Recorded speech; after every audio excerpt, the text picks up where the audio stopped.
Dealing with an emergency is never easy. Neither is evacuating a facility during one.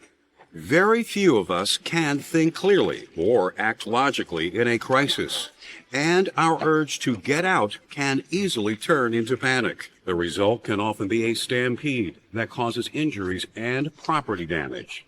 But it doesn't have to be that way, because you can help to ensure that an evacuation is calm and orderly.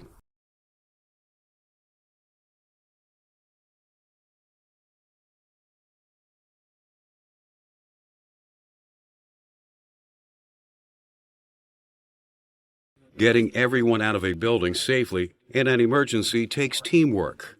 That means everyone needs to know who does what during an evacuation. The best place to start is by forming an evacuation team, a group of employees who will determine the best and safest way to evacuate your facility and oversee any evacuations that actually take place. Heading up the team are evacuation wardens, employees who have volunteered to take responsibility for getting people outside to safety when an evacuation is necessary. They check offices, bathrooms, and other spaces to make sure that everyone has left and help people with special needs to evacuate safely as well. This makes the evacuation wardens themselves some of the last people to leave the facility. Another key group of players on the team are people who have been trained to perform special tasks during an emergency. For instance, during a fire, those who know how to use portable fire extinguishers will remain in the building to fight smaller blazes. But if the fires become too big or get out of control, these people will quickly evacuate too. Other people may be assigned to stay in the facility to shut down processes or any equipment that could be damaged, or that might create additional hazards if they are left in operation. Some team members may be designated to shut off gas, electricity, and other utilities as well. These stay-behind personnel will have the knowledge and training to perform their tasks and then get out safely. They will also have learned to recognize if it's become too dangerous to stay in place and they need to abandon their tasks and leave the area. So where do you fit in? What place do you have on the team? You could choose to participate in one of the roles we've just discussed. If you're interested, talk to your supervisor about how to get involved. But you can also play an important role as an evacuee, because evacuees are responsible for carrying out evacuation procedures properly. Ultimately, evacuees are what make evacuations work.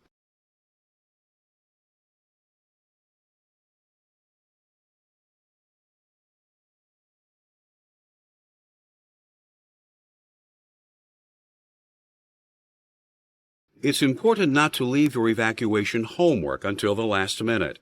You need to prepare for an evacuation before it actually occurs. Emergencies are serious business, and you need to know how your facility's evacuation procedures are set up well in advance.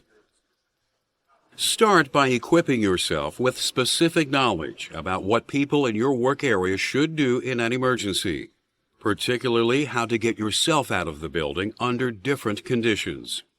Fortunately, that information isn't hard to find. Your facility's evacuation plan contains everything you need to know, and it's available to everyone. It will tell you the conditions that would require your facility to be evacuated, the procedures involved in an evacuation, important names and contact numbers, and more. Do you know where the emergency alarms are located in your facility and how to use them? You can learn by consulting the floor plan diagrams that are posted in the various areas of your building. They will also show the evacuation routes that should be used from each work area. Having these exit routes clear and the alarm systems in good working order is key to maintaining emergency readiness. So you need to keep your eyes open and report any damage or other problems that you notice. A broken alarm or a blocked exit can delay an evacuation and put lives at risk. But even if an evacuation route is clear, Just knowing the best way out of your work area isn't always enough. Emergencies can occur in unanticipated places, so you should know at least 2 routes out of every location you work in. That alternate way out could be crucial to your leaving an area safely. What should you do if you have to evacuate in the dark or in thick smoke? The conditions that may exist in an emergency can often make it difficult to see. So you need to take time beforehand to identify landmarks between your workstation and each of your exit points. Count the number of desks or cubicles you will pass on your trip or determine what machines you would encounter. That will let you evacuate using your hands to feel the way. You also need to know where you should go once you get out of the building. Your evacuation plan specifies a safe location called the assembly point or marshalling area, where employees from your work area should gather. Make sure you know where it is and how to get to it. By the way, if an alarm went off right now, would you recognize it? Do you know what it sounds like and what it indicates? Acting immediately when you hear that sound will save precious time when you need it most. So you need to be familiar with all of the alarms in your facility and what they mean.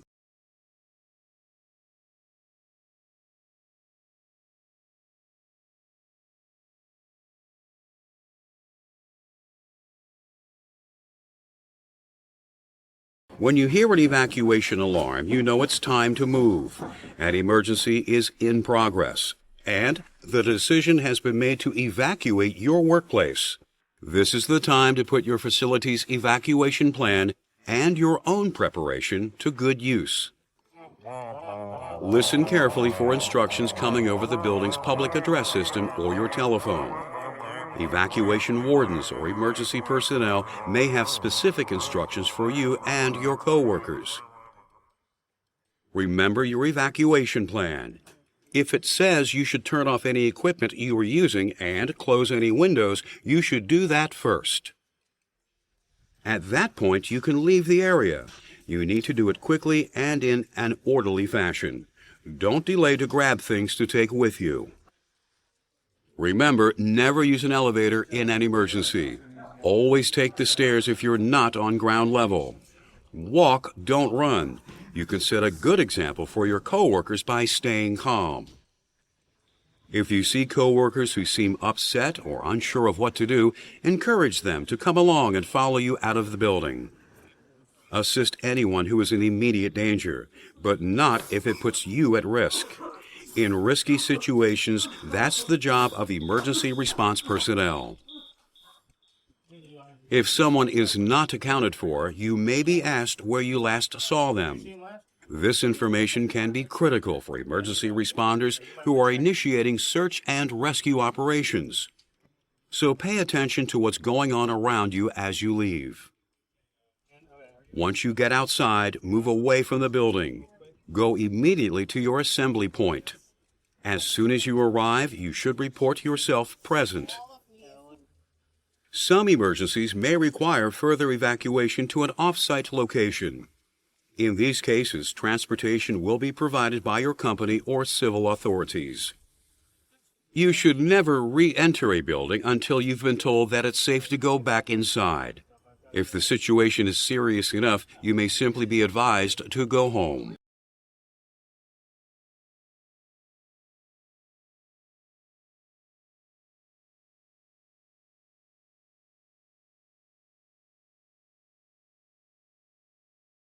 Why is an evacuation from a high-rise building different?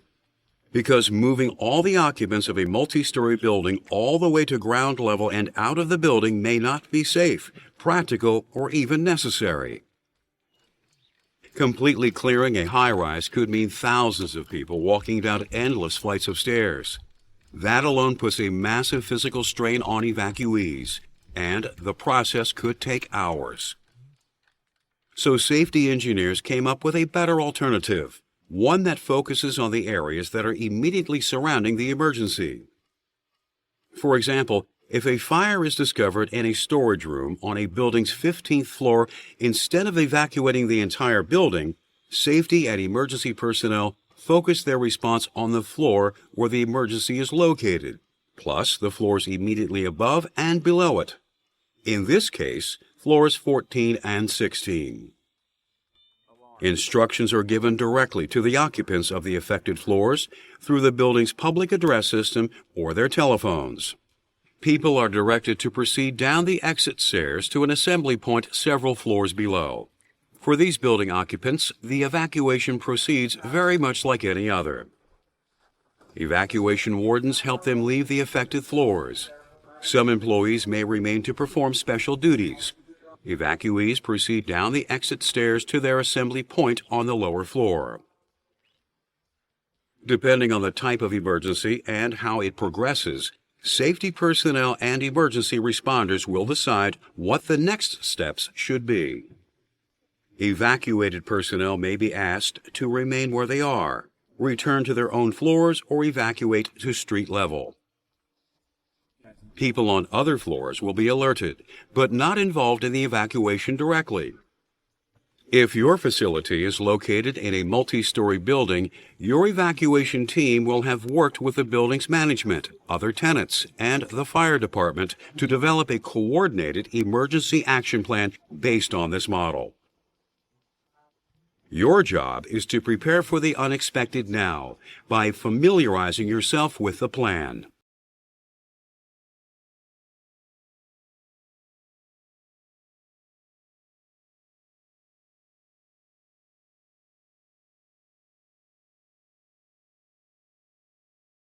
Every year, nearly 100,000 workplace fires occur in all types of facilities. Evacuating safely from a burning building requires some special procedures to protect you from the fire and to prevent the fire from spreading. For example, when you're leaving a building during a fire emergency, you need to feel any door you are going to go through before opening it. If a door feels hot, it's very likely that there's fire on the other side, and you shouldn't open it. You'll need to use an alternate exit route instead. You should close doors behind you as you evacuate as well, to delay the spread of smoke and fire. If you do have to go through smoke or flame, stay low. Since heat rises, this will keep you where the air is cleaner and cooler. Walk on your hands and knees if necessary. Do not use elevators. Go directly to the nearest stairwell. If possible, use one that's not involved in the blaze. But if you find that the only available exit route contains fire or smoke, remember to stay low. Sometimes fires are caused by explosions, and sometimes they cause explosions. The important thing to remember is that explosions can damage buildings and make them dangerously unstable. That means as you evacuate, you should avoid windows and other things that could shatter or fall on you. If debris does start to come down around you, take shelter under a sturdy table or desk. Don't attempt to rescue other people who may be trapped. You need to leave that to emergency responders with the right training and equipment. But you should give them information about anyone you know who is still in the building immediately. If you can, make your way out of the building and go to your assigned assembly point.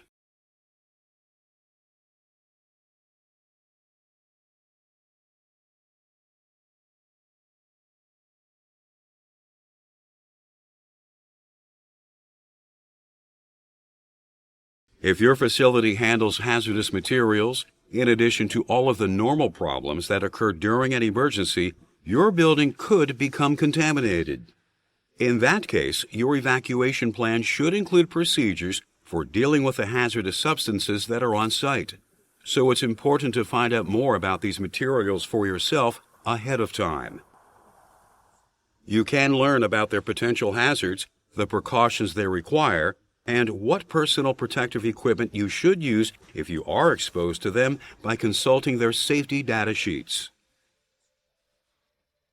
Even if your own facility has nothing to do with hazmats, external sources of contamination, such as an accident at a nearby chemical plant or an overturned tanker truck on the highway, can still put you at risk. So your evacuation plan needs to take these situations into account as well. If you need to evacuate because of a hazmat incident, you should immediately put on any PPE that is specified in your evacuation plan.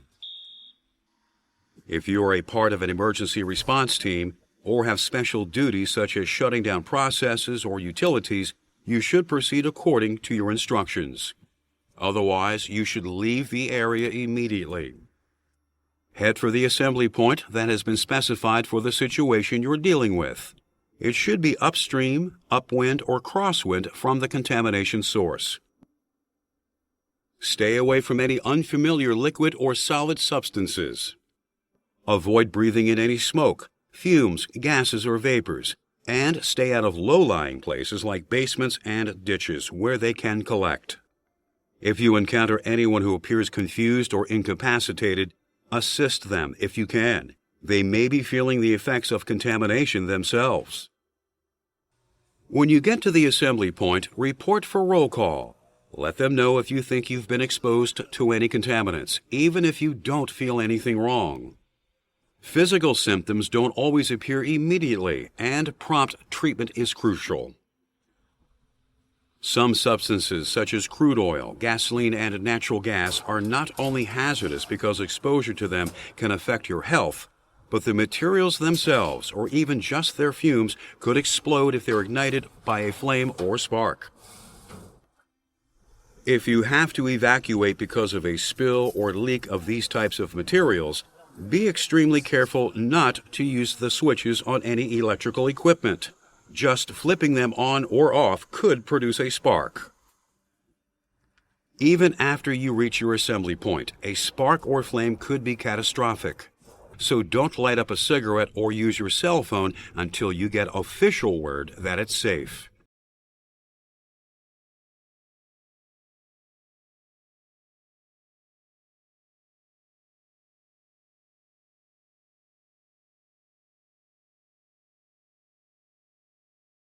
Active shooter incidents are a relatively new situation that companies have to address in their evacuation plans. Sometimes these situations can be tied to a specific company or facility. Other times they appear to be completely random. The one constant about active shooter attacks is that they are unpredictable, which means that a facility and the people in it must be prepared to protect themselves at all times. As with terrorist attacks, one key to this is to control the access points to your facility. So an evacuation team will make sure that all entrances are identified and either require passcodes or keys to enter or are monitored in some way. One of the things that all employees should do is start practicing situational awareness. This means that everyone should be aware of their environment, including where all of the available exits are. Pay attention to what is going on around them, and look for things that seem odd or out of place. Everyone should also be provided with information regarding what to do if a shooter does appear. So this should be included in your facility's evacuation plan as well. Studies have shown that if a facility is under attack, the best options for survival are run, hide, and fight, in that order, which is why everyone needs to know where their closest exits are. If there is no good way to escape, the next alternative is to hide. It's best to find a room where you can close and lock or barricade the door. You should shut off the lights and turn off any sources of noise, such as a radio or television that would attract a shooter's attention. If closing yourself in a room isn't possible, hiding behind a large piece of equipment or furniture is the next best thing. You should try to find something heavy and solid that looks like it could stop a bullet. If it can be done without the shooter hearing, you should call 911 as soon as possible. The police need to be advised that there is an active shooter situation, where your facility is located and where the shooter appears to be. Then everyone's phones should be put on vibrate or shut off. If running or hiding are not viable options, you should be prepared to fight. People are often reluctant to consider this, but the alternative can be to surrender your life to the shooter. So you need to know some of the basics. The shooter should be attacked with whatever weapons are available. a letter opener, a pipe, even your fists. Blows should be aimed at the shooter's face, eyes, neck, shoulders, and arms. If there are multiple people in the area, everyone should attack the shooter together. Once a shooter is subdued, everyone should run to safety. Information about how employees should relate to the police as they arrive at your facility should be included in your evacuation plan, too. The police will only have sketchy information about the situation, and it will not necessarily be clear to them as to who's who. You should always put your hands in the air, empty and with your fingers spread when you approach responding officers. The police will want to know as much as people can tell them about the situation, but the conversations will need to be brief. Any questions that they have need to be answered quickly and concisely. Once you have been debriefed, you should move to a safe area and stay out of the police's way.